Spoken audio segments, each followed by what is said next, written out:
ওনার সাথে যে কোনো মাহফিল করলাম, ওয়াজ করতে গেলে খালি এদিক তাকায়, ওদিক থেকে ক্যামেরা ওদিকে ঘুরায়, ওদিকে ঘুরায়, মানে ওয়াজের ফায়েজ কিছুক্ষণ পাই, কিছুক্ষণ পাই না।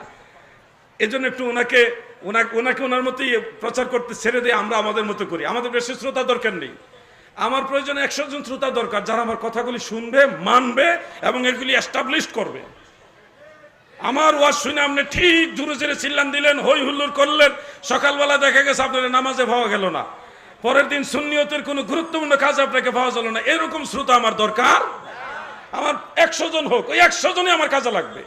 কথা শুনতে হবে, এদিক ওদিক তাকাইলে তখন আমাদের আর মন মানসিকতা থাকে না কথা বলার মতো।